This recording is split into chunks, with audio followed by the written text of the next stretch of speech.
Se Deus é Deus, como é que tem um grande conflito entre o bem e o mal? Deus vai parecer heresia no primeiro momento, mas ouça até o final, você vai entender. Deus não luta com o diabo com os poderes de Deus. Porque se Deus lutasse com o diabo como Deus, não teria luta. Teria massacre. O próprio fato de ter um grande conflito entre o bem e o mal significa que Deus não luta com as armas de Deus. Ele luta com o caráter de Deus. Porque quando começou a rebelião no céu, que se estendeu para o planeta Terra, a grande acusação é que Deus era um déspota, que ele nos obrigava. E quando o diabo nos acusa, não é só acusar os nossos pecados, como muita gente pensa, não. Ele nos reclama para ele. E como no caso do livro de Jó, que ele falou o seguinte: Jó está te servindo porque o Senhor compra Jó, tira os bens dele, eu quero ver se te segue.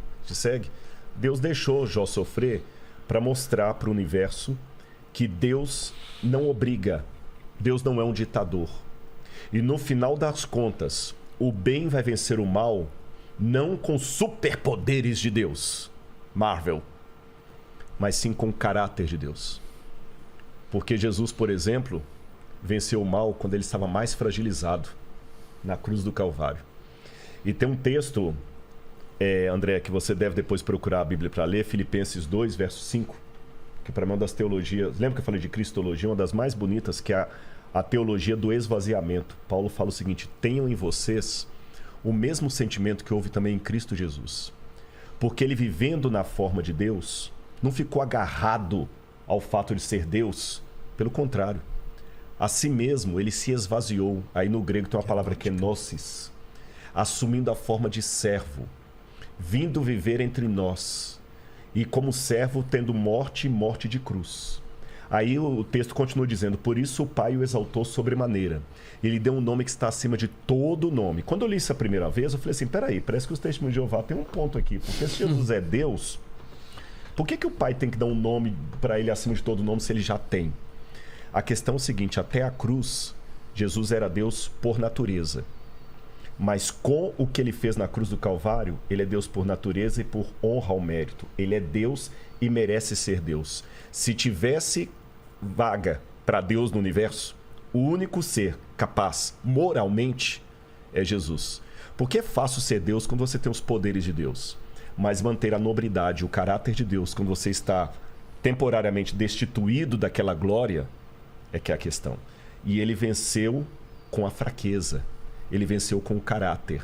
Ele não venceu o diabo jogando raiozinho.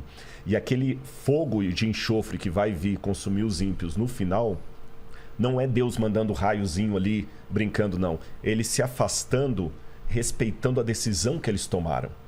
Que aí eles vão enfrentar a ausência absoluta de Deus. Mas até então, ele vence o mal com o caráter dele. Cristo se esvaziou para estar justamente no nosso nível. Por dois motivos ele se esvaziou, Pedro. Não, André, né, André? Primeiro, para revelar o Pai. Porque Deus é tão grandioso que se Jesus não revelasse, nós nunca íamos conhecer Deus. Lutero dizia que os homens usam uma máscara para se esconder. Deus é o contrário, ele usa uma máscara para se revelar. Ele é tão grandioso que o jeito dele se revelar é se ocultando. E o segundo, quando nós estávamos mortos em nossos pecados, ele se fragilizou, tomou a nossa humanidade e com o seu amor e o seu caráter, ele venceu o mal.